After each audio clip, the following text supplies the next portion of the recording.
यहाँ पे पुलिस की वर्दी में दूसरे लोग भी हैं जो आरएसएस के गुंडे हैं और उनके हाथ में छोटे छोटे चाकू भी थे जो पुलिस की वर्दी में थे।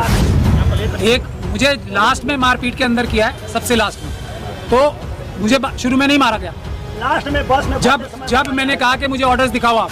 अरे जवान और किसान को आमने सामने कर दिया है, जो इस देश के रखवाले हैं, इस देश को आगे बढ़ा के लेकर आए हैं, देश को आजाद कराने वाले लोगों को आमने सामने, जवानों को और किसानों को। तो मोदी है कि बैलेट पेपर से भाग रहा है, ईवीएम से करवा रहा है, चंडीगढ़ में देखे नहीं। से बोलने की, अभिव्यक्ति की आजादी को छीना जा रहा है। ऐसा कानून तो, ऐसी बुज़दिल डरावनी सरकार तो अंग्रेजों के टाइम में भी नहीं थी। कौन हुआ?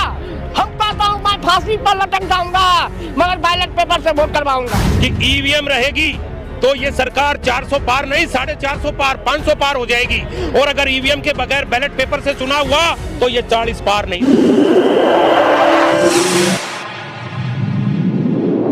इस न्यूज चैनल पर जो भी वक्ता ने कहा वो उसकी अपनी राय है, जिसकी पुष्टि नेशन न्यूज इंडिया नहीं करता। सर, आप लोग को थाने में रखा गया, कैसा सलूक, कैसा रवैया रहा पुलिस का?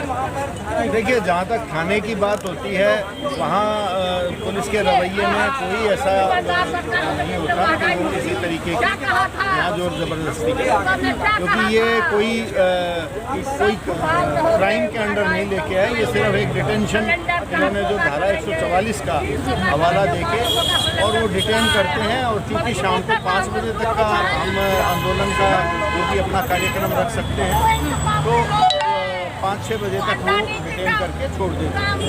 तो यहाँ तो कोई इस तरीके का रवैया नहीं होने का, लेकिन मूल बात ये है कि जो सरकार का या पुलिस का रवैया है कि भाई आप किसी लोकतांत्रिक तरीके से हम कानून के उस पर पूरी तरह से कायम रहते हुए और एक अपनी बात रखने का लोगों तक अपना, आज सोशल मीडिया है, दूसरा मीडिया तो सारा सरकार ने काबू कर रखा है, तो ये आप जैसे लोग हैं तो किसान की या दूसरे लोगों की बातों को आगे तक पहुंचाते हैं। तो हमारा सिर्फ इतना ही था वहाँ पे कि हम जंतर मंतर से ईवीएम को लेके अपने अपने लोगों तक विचार साझे करें और हमारी बात को पहुँचाएं, ताकि सरकार सुने। और हमारी सुप्रीम कोर्ट से हम गुहार लगा रखी है हमने ऑलरेडी, उसको हमारे लॉयर्स हैं प्रशांत भूषण, वो उन्होंने टेकअप कर रखा है, तो वहाँ बोलने तक की इजाज़त नहीं है। जैसे ही आए, जो भी आता जा रहा था उसी को साथ की साथ ही डिटेन कर करके, क्योंकि वहाँ ज़्यादा लोगों को इकट्ठा भी नहीं होने दिया गया। जो लोग आ रहे उसको पीछे डिटेन कर लिया, बाकी आगे आए तो उनको भरा गाड़ियों में और अलग अलग जगहों पे, कुछ हमारे पार्लियामेंट स्ट्रीट में है। तो हम आज इस ईवीएम को लेके हरियाणा के संयुक्त किसान मजदूर मोर्चा के जो 35 हमारे संगठन हैं, उसमें अलग अलग घटक हैं, एम्प्लॉइज़ भी हैं और मजदूर संगठन भी हैं, तो उनकी तरफ से, क्योंकि हमारे बाकी किसान संगठन बॉर्डर पे आंदोलन कर रहे हैं, तो हम एक डेलीगेशन लेके आज यहाँ आए थे और इसमें अपनी बात रखनी थी। सर, आप लोग प्रदर्शन कर रहे हैं तो डिटेन कर लिया जा रहा है, पूर्व गवर्नर हैं, अगर वो आवाज उठाते हैं तो उनके घर सीबीआई के छापे मारे जा रहे हैं। बिल्कुल, ये एक जिसको कहते हैं ना कि तानाशाही, कि जैसे कोई आक्रांता किसी टेरिटरी पे कब्जा कर लेता है, तो ये एक तानाशाही तशद्दुद सरकार कर रही है दिल्ली के अंदर, और कोई भी इसका मतलब आप सरकार के ऊपर सवाल उठा ही नहीं सकते। तो आप अगर सरकार होती किस लिए है? सरकार तभी तो सुनेगी जब लोग अपनी आवाज़ उठाएंगे, लोग सरकार के कामों के ऊपर अपनी प्रतिक्रिया देंगे, और तब सरकार उस प्रतिक्रिया की बिना पे फैसले लेती है। तो ये एक लोकतंत्र है जो लोग सरकार को चुन के भेजते हैं, ना कि वो सरकार कहीं से थोपी जाती है। तो ये तो ऐसा लगता है कि कहीं ना कहीं हमारे ऊपर, देश के ऊपर एक जैसे आक्रांता कब्जा कर लेता है कि भाई वो बोलने नहीं देता। ठीक है, तो ये तो इस तरीके का हम पर दिखाई दे रहा है कि कब्जा किया जा रहा है और आप कोई भी चीज़ सरकार के खिलाफ आवाज़ उठा ही नहीं सकते। दिल्ली में मैराथन दौड़ है, तमाम दौड़ लगाई जा रही है, तो क्या उनके लिए धारा 144 नहीं है, प्रदर्शनकारियों के लिए ही है? अन्याय, अत्याचार और जुल्म के खिलाफ आवाज़ आवाज़ उठाता है उस पर धारा 144 लगाएंगे। कोई भी संगठन अन्याय के खिलाफ बोलता है तुरंत प्रभाव से धारा 144 लाके उसको अंदर कर दिया जाता है। आप ये देखिए पंजाब और हरियाणा के बॉर्डर पे यहाँ से 212 किलोमीटर जगह दूर पड़ती है, पूरी दिल्ली को जो है क्लोज कर दिया किसानों को बदनाम करने के लिए।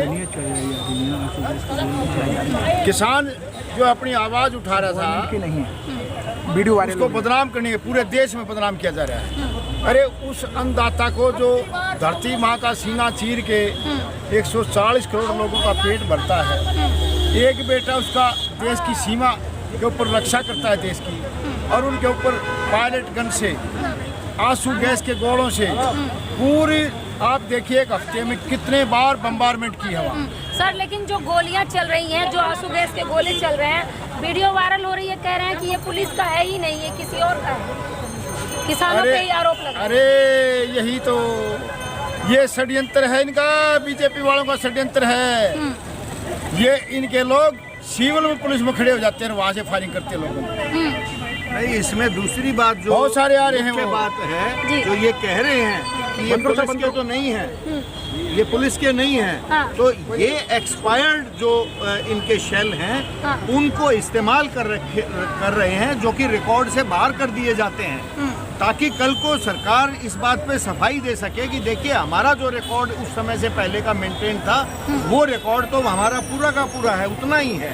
तो जो चीज़ आपकी एक्सपायर्ड, उसके दो नुकसान हैं कि एक तो सरकार इस चीज़ से बरी हो रही है कि उन्होंने कोई चीज़ इस्तेमाल ऐसी की नहीं, और दूसरी चीज़ वो एक्सपायर्ड है तो उनके अंदर एक पॉइजनस, जो जरूरत से ज़्यादा पॉइजनस गैस वो निकल के किसानों को जिस तरीके से वहाँ पे उनको हानि कर रही है, उनका नुकसान कर रही है, उनके स्वास्थ्य के साथ खेल रही है। वहाँ बुजुर्ग किसान हैं, 80-80 साल के हैं, 90-90 साल के लोग हैं। तो कहने का मतलब है कि ये तो पूरी तरह से एक मैं तो कहूँगा कि एक ह्यूमन राइट्स के खिलाफ ये मुकदमा बनता है सरकार के ऊपर कि आप कम से कम उनके ऊपर जो चीज़ इस्तेमाल कर रहे हैं वो दुश्मन के ऊपर भी कहीं ना कहीं जो इजराइल वहाँ गजा में इस्तेमाल कर रहा है, ये उस तरीके का मुद्दा बनता है।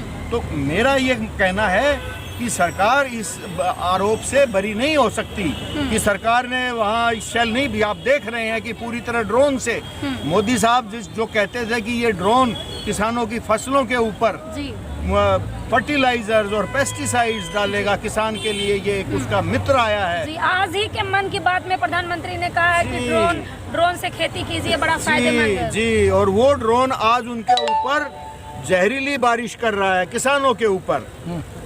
तो मेरा ये कहना है सरकार से कि वहाँ किसान बड़े, क्योंकि 13 महीने का हमने आंदोलन कर लिया है और उस आंदोलन से कहीं भी पूरे दुनिया ने देखा है कि कोई भी किसी किस्म का ऐसा व्यवस्था को हमने खराब नहीं किया। पूरे बॉर्डर्स खुले रहे थे, एम्बुलेंसेस को निकलने दिया गया था, जितनी बैरिकेडिंग थी वो सारी सरकार की थी। और आज भी 200 मील दूर पे आंदोलन किलोमीटर पे हो रहा है और आपने पूरी दिल्ली को सील करके रख दिया। तो ऐसा कौन दुश्मन आ रहे थे कि भाई जो दिल्ली को पूरा तबाह कर देंगे? तो ये एक जो सरकार का रवैया है कि लोगों के भीतर किसानों के प्रति रोष पैदा करना और कहीं ना कहीं इसका एक चुनावी फायदा लेने की बात को लेके वो एक एक चीज इस ऐसी निरंकुश सत्ता के उस कफन में कील गढ़ती जा रही है। और मैं आपको 4 लाइनों में बता दूं कि क्रांति की आवाज उठी है इन खेतों और खलिहानों से, इस सत्ता के चौपाए जलेंगे जलती हुई चौपालों से, भूमि 1 इंच ना देंगे झूठ के इन फरमानों पे, माटी संग खिलवाड़ ना होगा अटल इरादे किसानों के, अटल इरादे किसानों के। तो ऐसा नहीं है, इस किसान ने इस मिट्टी के लिए पहले भी अपना लहू दिया है, चाहे वो भगत सिंह बन के दिया है, सुभाष बन के दिया है, शहीद आजम छोटू राम बन के दिया है, और वो अभी भी देंगे। तो ऐसा नहीं है कि इस देश में, इस धरती में कुर्बानियों की कमी है। तो इसलिए देश निश्चिंत रहे। ये किसान इस पूरे आंदोलन को और पूरे देश के लिए दोबारा से उठ खड़ा हुआ है और इसको किसी अंजाम तक लेके पहुंचेगा। ठीक है सर, बहुत आरोप लग रहा है ना।